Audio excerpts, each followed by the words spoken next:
नमस्कार, आप देख रहे हैं मध्य प्रदेश दूरदर्शन। मैं हूं आपके साथ सुनील विश्वकर्मा और कृषि दर्शन के इस खास कार्यक्रम में आप सबका बहुत स्वागत है। कृषि दर्शन एक ऐसा कार्यक्रम जिसमें हम गांव किसान की बात करते हैं, खेत खलिहान की बात करते हैं। इसी के साथ हमारी कोशिश रहती है कि कृषि के क्षेत्र में जो नवाचार चल रहे हैं वो तमाम नवीन जानकारियाँ हमारे किसान भाइयों को दी जाएँ, ताकि कृषि के क्षेत्र को व्यवसाय के क्षेत्र में बदला जाए और हमारे किसान भाई ज़्यादा से ज़्यादा आमदनी और उन्नति प्राप्त कर सकें।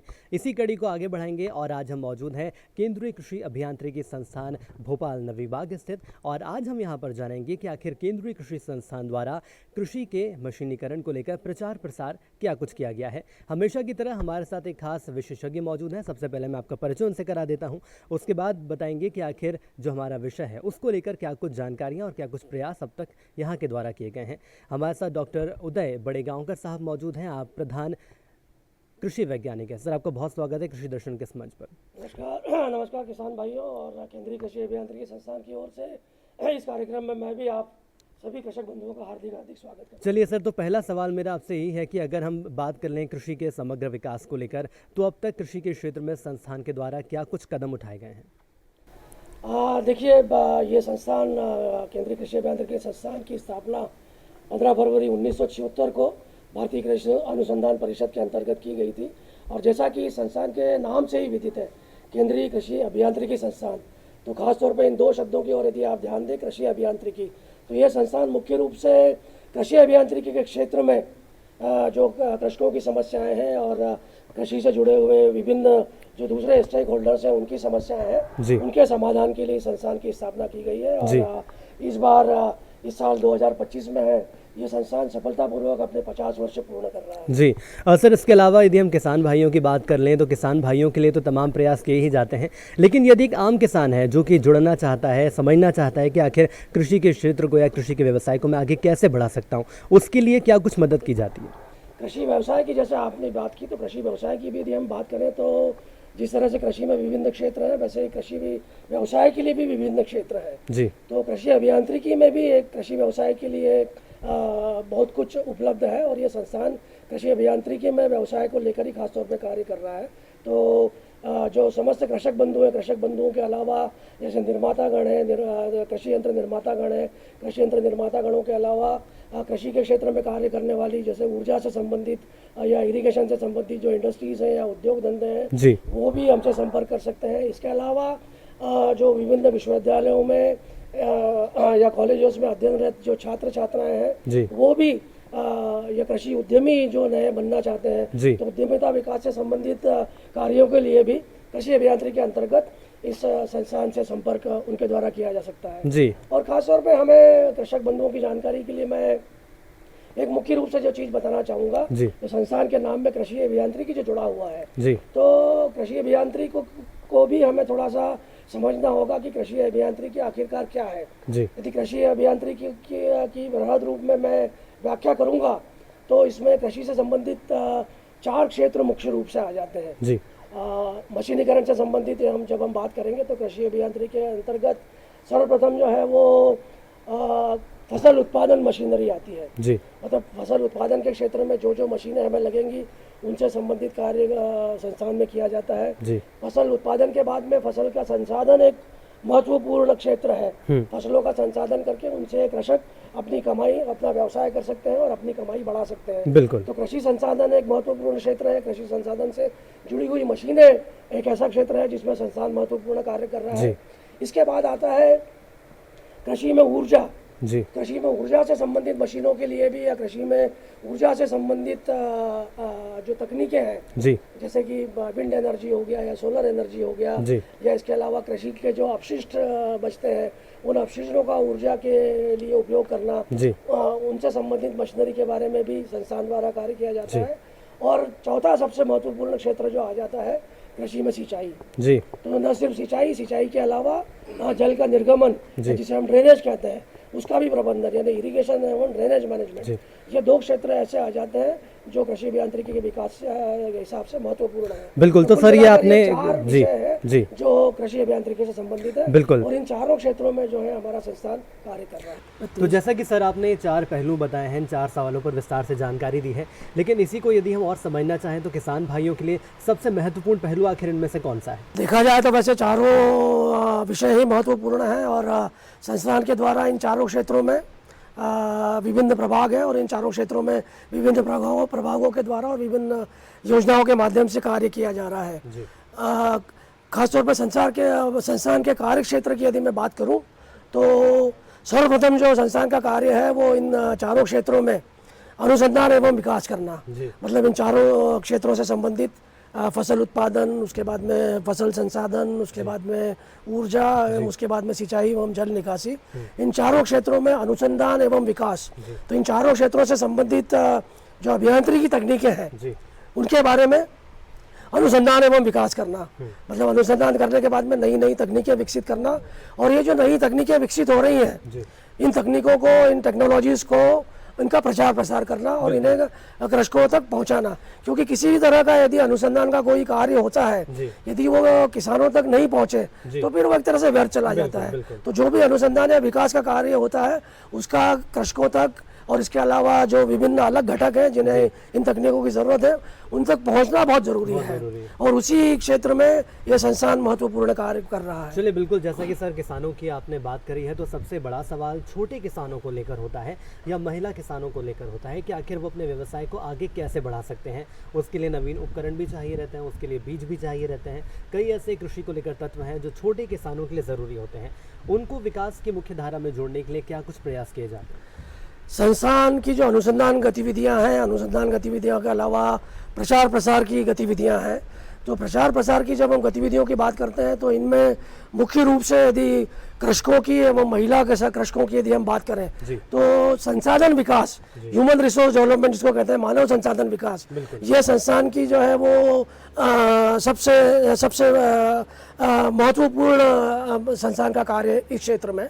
और विभिन्न कृषकों के लिए, कृषक महिलाओं के लिए, इसके अलावा ग्रामीण युवाओं के लिए, गाँवों से आने वाले उद्यमी बनने के इच्छुक युवाओं के लिए विभिन्न प्रकार के प्रशिक्षण कार्यक्रम हमारे संस्थान द्वारा आयोजित किए जा रहे हैं। और इन प्रशिक्षण कार्यक्रमों के माध्यम से मानव संसाधन विकसित किया जाता है।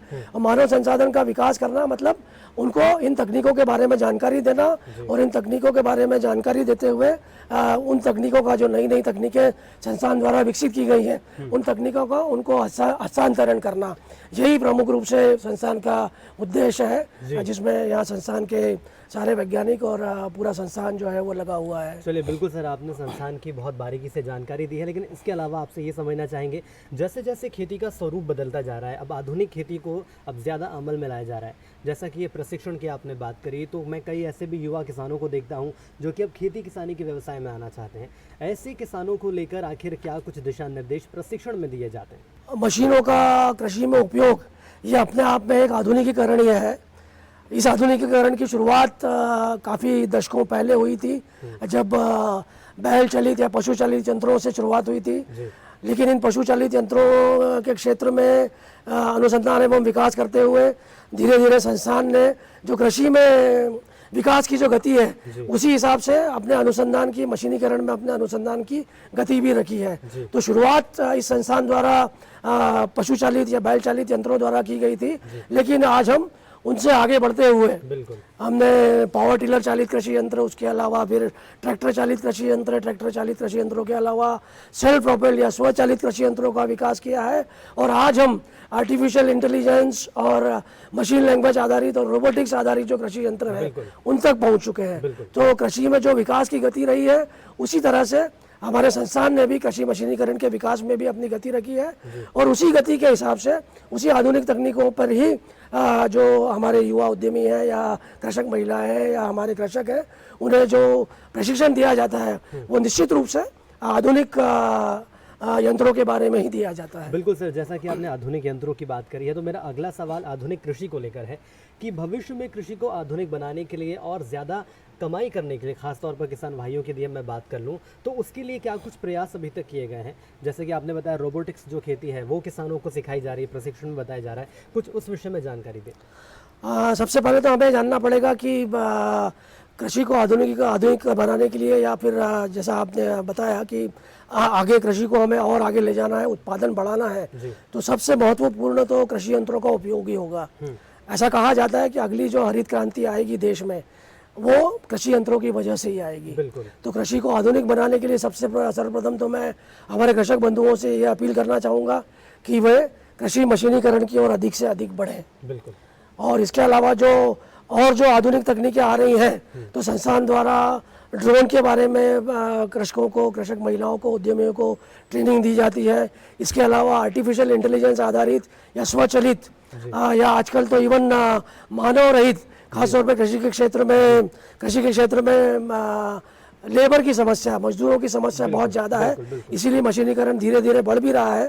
तो हालत या अनुसंधान एवं विकास उस स्तर तक पहुंच चुका है जहां हम मशीनीकरण कृषि के क्षेत्र में मानव रहित मशीनें भी इंट्रोड्यूस कर रहे हैं। मानव रहित मशीनें भी हमारे संस्थान द्वारा, इस तरह की मशीनें भी बनाई गई हैं जो बिना किसी व्यक्ति के द्वारा चलाई जा सकती हैं। तो सबसे महत्वपूर्ण जो चीज़ है वो कृषि को आधुनिक बनाने के लिए हमें मशीनीकरण की ओर जाना पड़ेगा। और मशीनीकरण शायद कृषक बंधुओं को थोड़ा सा मजाक लगेगा कि अरे भाई हम छोटे किसान हैं, हम मशीनीकरण की ओर कहाँ से जाएंगे, लेकिन इसके लिए भी संस्थान प्रयासरत है। राज्य सरकार के माध्यम से संस्थान द्वारा कस्टम हायरिंग केंद्र योजना चलाई जा रही है। बिल्कुल। तो सर आपने यहाँ पर कस्टम हायरिंग की बात करी है, लेकिन यहाँ पर एक छोटे से ब्रेक का वक्त हो चला है। ब्रेक के बाद हम वापस लौटेंगे और हमारे किसान भाइयों को बताएंगे कि आखिर कृषि को आगे बढ़ाने के लिए, कृषि में ज़्यादा मुनाफा कमाने के लिए कस्टम हायरिंग केंद्रों की कितनी खास महत्वपूर्ण भूमिका रहती है। यहाँ पर छोटे से ब्रेक ले रुकना, ब्रेक के बाद जल्द लौटेंगे। अरे सुन तो। मुझे क्या सुनाना चाहते हो? जो सुनाओ मेरी सौतन को। किसको? अरे वही तुम्हारा मोबाइल फोन जिससे सुबह शाम दिन रात चिपके रहते थे और कहते थे किसान कॉल सेंटर से बातें हो रही हैं। अच्छा ये बात है। हाँ क्यों, क्या हुआ? अब बात नहीं होती क्या? अब तो झट से बात हो जाती है। संबंधी समस्याओं का अपनी भाषा में तुरंत हल पाने के लिए पूरे भारत में किसी भी फोन से हेल्पलाइन नंबर पर संपर्क करें। किसानों का दोस्त किसान कॉल सेंटर।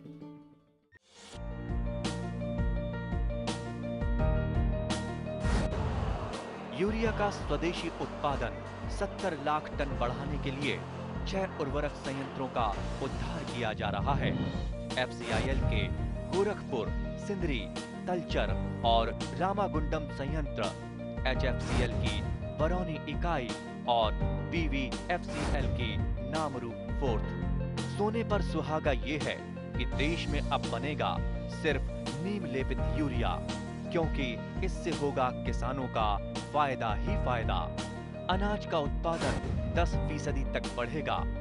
बढ़ेगी 10 से 15% नाइट्रोजन क्षमता।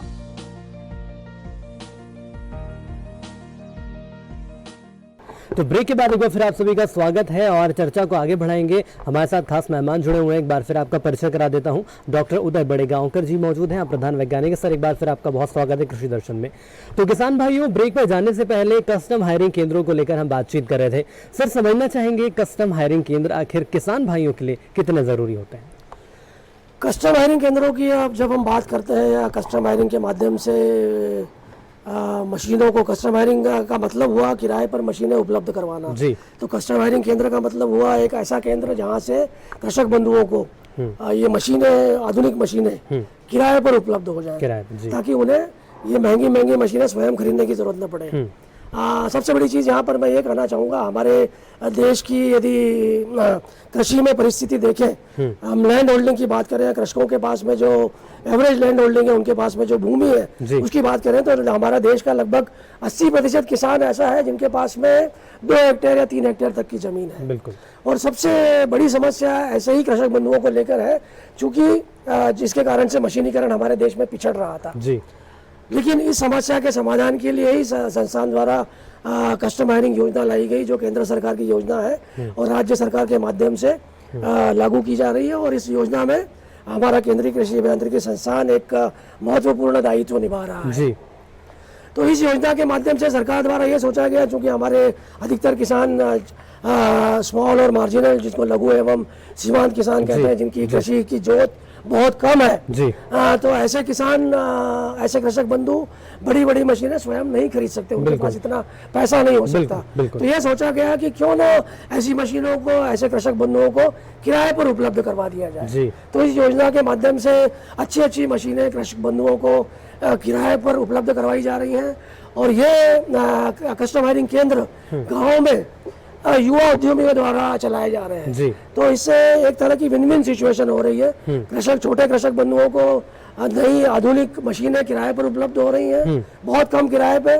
मतलब आज ऐसे हालात हैं कि 20 और 25 लाख रुपए का जो कंबाइन हार्वेस्टर आता है वो एक छोटा सा 1 एकड़ का किसान 2000 रुपए किराया देकर अपने खेत पर चलवा सकता है। तो इतनी अच्छी इस कस्टम हायरिंग केंद्र के योजना के माध्यम से शुरुआत हुई है और कृषकों को फायदा मिला है।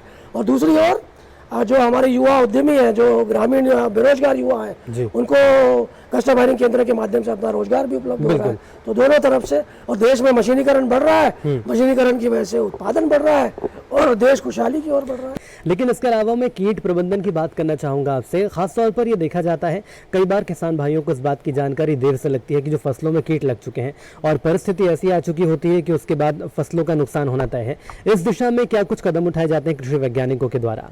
कृषि वैज्ञानिकों द्वारा निश्चित रूप से जो कीट विज्ञानी है या जो सस्य विज्ञानी है या जिनको हम एंटोमोलॉजिस्ट और पैथोलॉजिस्ट बोलते हैं, इस तरह के जो वैज्ञानिक हैं, उनके द्वारा निश्चित रूप से नए नए रसायनों का अनुसंधान तो किया जाता है। इसके अलावा जो हमारे संस्थान चूँकि अभियांत्रिकी के क्षेत्र में है, तो इन रसायनों के खेत में एप्लीकेशन के लिए, खेत में इनके छिड़काव के लिए जो नई नई तकनीकें वो भी संस्थान द्वारा विकसित की जाती हैं। तो मैं कृषक बंधुओं से ये चाहूँगा, इस बारे में हम प्रशिक्षण कार्यक्रम भी आयोजित करते हैं, क्योंकि कृषि रसायनों का जो उपयोग है वो निश्चित रूप से बहुत ज़्यादा सावधानी पूर्वक होना चाहिए। बिल्कुल। तो उसमें सुरक्षा भी पूरी अपनानी चाहिए। तो उनका उपयोग किस तरह से किया जाए, सुरक्षा उपकरणों का उपयोग किस तरह से किया जाए, उस बारे में संस्थान द्वारा प्रशिक्षण दिया जाता है। इसके अलावा उनके लिए कौन से यंत्रों का उपयोग किया जाए, तो यंत्र भी महत्वपूर्ण होते हैं। जैसे यदि हम कीटनाशक की बात करेंगे, तो बहुत संरक्षण उपकरणों में यदि नोजल देखेंगे तो कीटनाशक के लिए नोजल अलग तरह का लगता है, और वहीं पे यदि खरपतवार नाशक छिड़कना है तो उसके लिए अलग तरह का नोजल लगता है। अब यदि कृषक बंधु को जानकारी नहीं होगी तो वो एक ही तरह के नोजल से कीटनाशी भी छिड़केगा और खरपतवार निरोधक भी छिड़केगा, ऐसे में उसे घाटा होगा। तो इस तरह की जानकारी प्रशिक्षणों के माध्यम से उसे दी जाती है। और इसके अलावा ये जो नए नए रसायन की आपने बात की है, इनके संबंध में और इसके अलावा नए कृषि यंत्रों के उपकरण के संबंध में जिनका बहुत संरक्षण में उपयोग होता है, मैं कृषक बंधुओं से ये भी अपील करना चाहूँगा कि वे कृपया हमारे संस्थान के कृषि विज्ञान केंद्र के संपर्क में भी रहें। हमारे संस्थान का कृषि विज्ञान केंद्र एक महत्वपूर्ण इकाई है जो पूरे भोपाल जिले में सेवाएं प्रदान कर रहा है। और कृषि विज्ञान केंद्र मुख्य रूप से कृषकों की सेवाओं के लिए। बिल्कुल सर। तो डॉक्टर साहब, आपने बहुत अच्छी जानकारी दी है किसान भाइयों के लिए। कृषि विज्ञान केंद्र आप जाएं, जहां पर तमाम जानकारियां हमारे किसान भाइयों को मिलेंगी। तो ये तमाम जानकारी आपको देते रहेंगे, लेकिन फिलहाल यहां पर समय हो चला है खबरें खेती की देखने का। नमस्कार किसान भाइयों, खबरें खेती में आपका स्वागत है। आइए देखते हैं क्या है खास आज कृषि समाचारों में। पराली प्रबंधन को लेकर केंद्रीय कृषि मंत्री की अपील। गेहूं और जौ की 28 नई किस्मों को मंजूरी। गौवंश की देखभाल के लिए गौशालाएं स्थापित होंगी। 139 लाख हेक्टेयर में बोई जाएगी रबी फसलें। और आत्मनिर्भर भारत बनाने के लिए प्राकृतिक खेती जरूरी। और अब खबरें विस्तार से। पराली जलाने से होने वाले प्रदूषण की समस्या से निपटने के लिए केंद्र सरकार ने राज्यों के साथ मिलकर एक बड़ी पहल की है। नई दिल्ली में केंद्रीय कृषि मंत्री शिवराज सिंह चौहान और पर्यावरण मंत्री भूपेंद्र यादव ने पंजाब, हरियाणा, उत्तर प्रदेश और दिल्ली के मंत्रियों के साथ एक उच्च स्तरीय संयुक्त बैठक की। बैठक में श्री चौहान ने किसानों के बीच जागरूकता फैलाने को सबसे अहम बताया। उन्होंने कहा कि केवल सरकारी प्रयास से यह समस्या हल नहीं होगी, इसके लिए पंचायत स्तर पर और जनप्रतिनिधियों की भागीदारी सुनिश्चित करनी होगी। कृषि मंत्री के अनुसार वित्तीय सहायता सहित अलग अलग माध्यमों से किसानों को जागरूक करना बेहद जरूरी है। उन्होंने अधिकारियों को यह भी निर्देश दिए कि पराली जलाने की घटनाओं पर प्रभावी निगरानी रखी जाए ताकि समस्या को जमीनी स्तर पर नियंत्रित किया जा सके। भारतीय कृषि अनुसंधान परिषद के पैनल ने गेहूं और जौ की कुल 28 नई किस्मों को मंजूरी दी है। अब इन किस्मों पर बीज उप समिति आगे विचार करेगी, जिसके बाद इन्हें किसानों के लिए जारी किया जाएगा। इन चयनित किस्मों में गेहूं की 41 में से 23 नई किस्में और जौ की सभी 5 नई किस्में शामिल हैं, जिन्हें सरकारी संस्थानों और निजी क्षेत्र की कंपनियों ने विकसित किया है। भारत का गेहूं उत्पादन 2024-2025 फसल वर्ष के लिए रिकॉर्ड 117.51 मिलियन टन अनुमानित है, जिसमें सरकारी खरीद का आंकड़ा 30 मिलियन टन है। सरकार ने इस साल 119 मिलियन टन उत्पादन लक्ष्य रखा है। मुख्यमंत्री डॉक्टर यादव ने कहा है कि प्रदेश में घर घर में गौ पालन को प्रोत्साहित करने और गोवंश की देखभाल के लिए गौशालाएं स्थापित करने का अभियान चल रहा है। भोपाल, इंदौर, जबलपुर, ग्वालियर जैसे बड़े शहरों में 5000 संख्या तक गौ माताएं रखी जा सकें, इस प्रकार की गौशालाएं स्थापित की जा रही हैं। राज्य शासन ने गौ माता के लिए अनुदान की राशि को 20 रुपए से बढ़ाकर 40 रुपए किया है। 10,000 गौ माताएं रखने की क्षमता वाली गौशालाएं स्थापित करने की दिशा में भी कार्य हो रहा है। प्रदेश में दुग्ध उत्पादन को 20% बढ़ाने का लक्ष्य है। हमारा प्रयास है कि मध्य प्रदेश दुग्ध उत्पादन में देश में प्रथम हो। इस उद्देश्य से घर घर में गौ पालन को प्रोत्साहित किया जा रहा है। यह बात मुख्यमंत्री डॉक्टर मोहन यादव ने नामदेव दास त्यागी कंप्यूटर बाबा की मुलाकात के दौरान कही। इस साल प्रदेश भर में अच्छी मानसूनी बारिश के कारण रबी फसलों की बुवाई उत्साहजनक होने की उम्मीद है। कृषि संचालनालय भोपाल से प्राप्त जानकारी के अनुसार चालू रबी मौसम में 139 लाख हेक्टेयर में रबी बुवाई का लक्ष्य रखा गया है। सबसे अधिक 97 लाख हेक्टेयर में गेहूं की बुवाई प्रस्तावित है। चना की बुवाई 17 लाख हेक्टेयर में किए जाने की तैयारी है। मसूर की बुवाई 6.5 लाख हेक्टेयर एवं 3 लाख हेक्टेयर में मटर बोया जाएगा। जौ 34,000 हेक्टेयर में बोया जाना प्रस्तावित है। प्रमुख तिलहनी फसल राई सरसों की बुवाई 12 लाख हेक्टेयर में किए जाने का लक्ष्य रखा गया है। अलसी की बुवाई 1.25 लाख हेक्टेयर में की जाएगी। 1.5 लाख हेक्टेयर में गन्ना की बुवाई करने का कार्यक्रम निर्धारित किया गया है। इस वर्ष गेहूं की बुवाई का लक्ष्य बढ़ने के कारण चना एवं सरसों का रकबा कम किया गया है। पिछले साल प्रदेश में 20 लाख हेक्टेयर में चना बोया गया था। राई सरसों की बुवाई 15 लाख हेक्टेयर में हुई थी। गेहूं की बुवाई का लक्ष्य पिछले साल से 4 लाख हेक्टेयर अधिक रखा गया है। गत वर्ष 93 लाख हेक्टेयर में गेहूं की बुवाई हुई थी। कृषि विज्ञान केंद्र बड़गांव बालाघाट में राष्ट्रीय प्राकृतिक खेती मिशन अंतर्गत प्राकृतिक खेती पर 50 कृषि सखियों का 5 दिवसीय प्रशिक्षण कार्यक्रम संपन्न हुआ। केंद्र के वरिष्ठ वैज्ञानिक एवं प्रमुख डॉक्टर SR धुबारे ने राष्ट्रीय प्रमाण पत्र वितरण कार्यक्रम के दौरान प्रशिक्षण कार्यक्रम के विषय में जानकारी दी। साथ ही कृषि विज्ञान केंद्र की अन्य गतिविधियों के बारे में भी जानकारी दी। कार्यक्रम में मुख्य अतिथि बालाघाट सिवनी सांसद भारती पारधी ने कृषि सखियों के लिए कहा कि आप अपने पारिवारिक कर्तव्य निर्वहन के अलावा प्राकृतिक खेती के माध्यम से समाज के लिए भी अपने उत्तरदायित्वों को पूर्ण कर रही हो। उप संचालक कृषि बालाघाट ने कृषि सखियों को प्राकृतिक खेती के प्राकृतिक घटक जीवामृत, बीजामृत, घन जीवामृत, नीमास्त्र, ब्रह्मास्त्र, दशपर्णी, काढ़ा आदि के बारे में भी बताया। तो किसान भाइयों, कृषि समाचारों में आज फिलहाल इतना ही और इसी के साथ मुझे दीजिए आज्ञा। नमस्कार। तो डॉक्टर साहब, आप तमाम हमें जानकारी दे रहे हैं कि आखिर खेती को आगे कैसे बढ़ाया जा सकता है, किसानों की समस्याएं आखिर कैसे दूर हो सकती हैं। बीज के अलावा मार्केटिंग की यदि हम बात कर लें तो तमाम जानकारियां केंद्र के द्वारा दी जाती हैं। तो आपने अपना वक्त साझा किया, इसके लिए आपका बहुत बहुत धन्यवाद। धन्यवाद। तो किसान भाइयों, आज हमने बात करी है संस्थान के द्वारा क्या कुछ मदद किसान भाइयों के लिए की जाती है, किसानी क्षेत्र को समग्र आगे हम कैसे बढ़ा सकते हैं, इसको लेकर तमाम नवीन जानकारियां आपको उपलब्ध कराई गई हैं। इसी के साथ कृषि दर्शन के आज के अंक में इतना ही। अगली कड़ी में फिर आपसे मुलाकात होगी कुछ नई जानकारियों के साथ। तब तक के लिए हमारी पूरी टीम को दीजिए इजाज़त। नमस्कार।